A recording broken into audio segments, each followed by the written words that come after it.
Hola a todos, espero que se encuentren muy bien. Yo soy Dani y quiero darles la bienvenida al episodio número 1 de mi canal. Como recordarán, en el episodio anterior les platiqué un poquito acerca de mi interés en hablar de los trastornos de la conducta alimentaria. Pues el día de hoy vamos a entender con un poco más de detalle qué son los trastornos de la conducta alimentaria, cómo es que se construyen y cuáles son las manifestaciones típicas de esta enfermedad. Espero que lo disfruten y comencemos. Me gustaría comenzar diciendo que los trastornos de la conducta alimentaria son una enfermedad de índole psiquiátrica que afecta profundamente tanto la salud física como la salud mental de quienes padecen la enfermedad. Por lo general, debido a que la enfermedad es muy visible a través del cuerpo, se podría dejar de lado que la constitución de esta patología tiene un origen profundamente mental y emocional. Ahora bien, ¿de qué estamos hablando cuando hablamos de trastornos de la conducta alimentaria? Bueno, pues los trastornos alimenticios, también conocidos como TCA, son una serie de complicaciones que surgen entre la persona y la ingesta de alimentos. Poniéndolo en palabras un poquito más prácticas, podríamos decir que es una relación conflictiva, violenta y tormentosa entre la persona y la comida.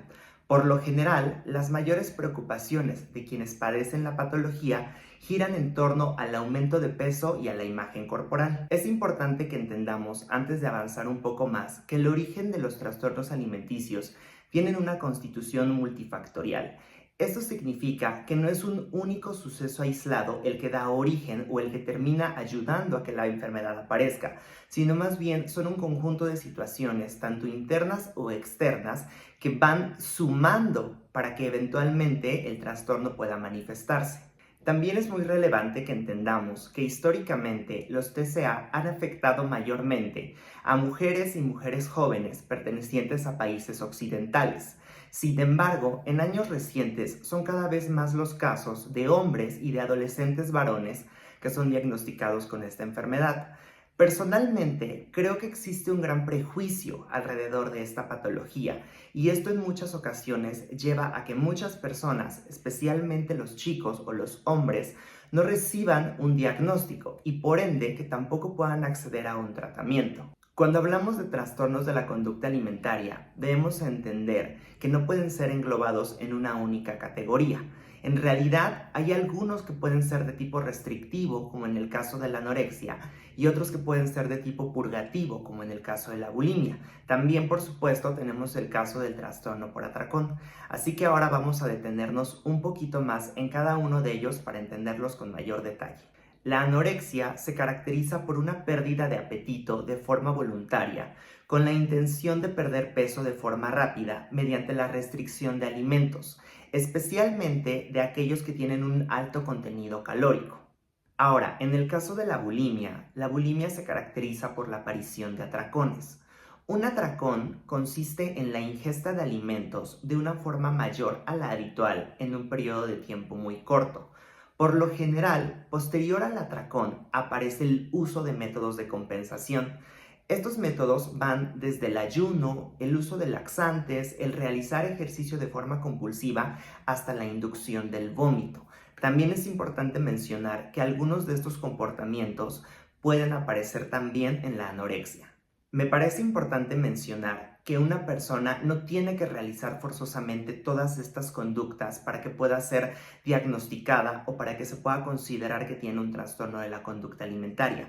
Generalmente, el hecho de que gran parte de los pensamientos durante el día vayan en torno a las calorías, al aumento de peso o a una preocupación excesiva por la imagen corporal, ya son un indicativo de que hay una mala relación con la comida y de que muy probablemente existe la presencia de un TCA en la persona. Dicho esto, me gustaría puntualizar que dentro de la patología, tanto las conductas como el alimento en sí tienen una fuerte carga simbólica.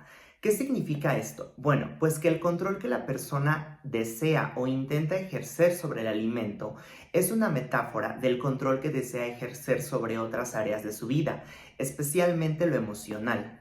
En este sentido, el uso de todas estas conductas es una manera de gestionar emociones que de otra manera le sería imposible de atravesar a la persona. Por eso se vuelve tan peligroso, porque el problema en sí no radica en el alimento, sino radica en una situación de orden emocional. Entendamos que de inicio la alimentación es un mecanismo de control del infante a través de la madre.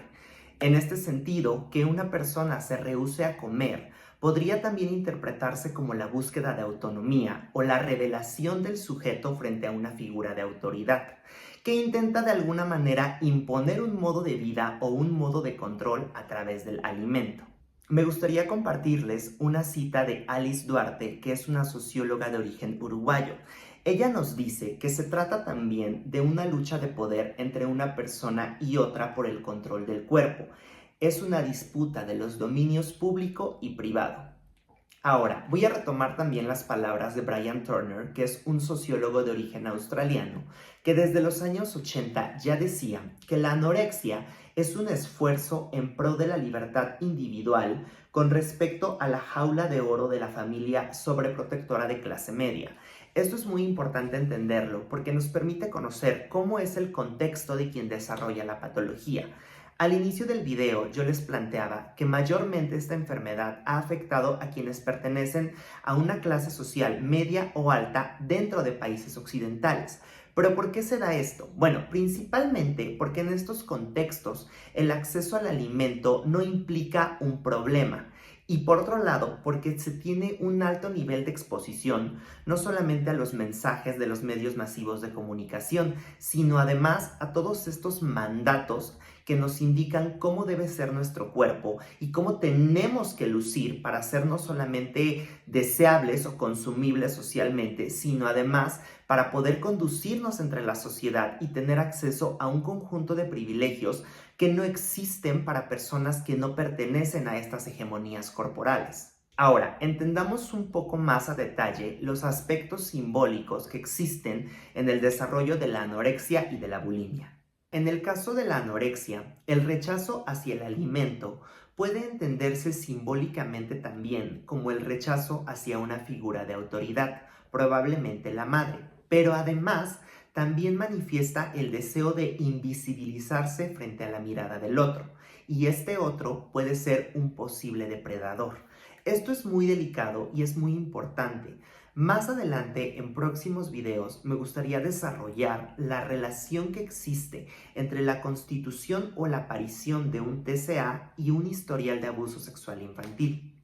Ahora, en el caso de la bulimia, la expulsión que se hace del alimento no representa solamente eso, sino que más bien simbólicamente nos dice que la persona intenta expulsar de sí situaciones, emociones y personas. Entendamos por ahora que es una enfermedad que va más allá de la comida. Son tantos los elementos que intervienen en su constitución que podemos hablar de elementos sociales, culturales e inclusive hasta religiosos. Por ahora, lo que es importante tener presente es que el origen no tiene solamente que ver con la comida, sino que en realidad, como lo decía al inicio, tiene un origen profundamente mental y emocional. Es por esta complejidad que para poder obtener una recuperación se tiene que ir más allá de simplemente solucionar la conducta alimenticia. Lo que tenemos que modificar realmente es una creencia, porque si no lo que puede suceder es que la persona puede comenzar a comer mejor, puede dejar de rechazar el alimento o puede dejar de inducirse el vómito. Pero al final, esta conducta o esta situación emocional se va a terminar manifestando en otra área, por ejemplo, en la compulsión con la limpieza o en el abuso de las sustancias. También es importante que cuando se acceda a un tratamiento, el tratamiento sea multidisciplinario y no solamente se enfoque, como decía, en el control o en la mejora de la conducta alimenticia, sino más bien en que la persona pueda sanar y pueda enfrentar distintas situaciones de orden mental y emocional para hablar de una óptima recuperación. Bueno, pues este fue el primer acercamiento que hemos tenido para comprender los trastornos de la conducta alimentaria. Espero de corazón que les haya arrojado un poco de luz, no solamente para entender la complejidad, sino la gravedad de esta enfermedad que afecta a muchísimas personas en la actualidad. En la caja de información les voy a compartir los artículos de la socióloga Alice Duarte y del sociólogo Brian Turner para que puedan leerlos. Ojalá que les parezca interesante. Y finalmente, quiero agradecerles por haber estado aquí. Gracias con todo mi corazón por haber visto este video. Y de verdad, deseo que la información que hemos compartido nos ayude a ir construyendo un mayor entendimiento de la patología y a tener, como lo he dicho antes, muchísima más sensibilización con el tema. Antes de cerrar, les quiero contar que en el próximo capítulo, en el episodio número 2, les voy a platicar un poco acerca de mi experiencia viviendo con un trastorno de la conducta alimentaria. Es un momento realmente fuerte para mí porque es la primera vez que lo voy a hablar abiertamente, pero también creo que es muy necesario y que sobre todo puede ser muy útil justamente en este camino de entender, de prevenir y de concientizarnos al respecto.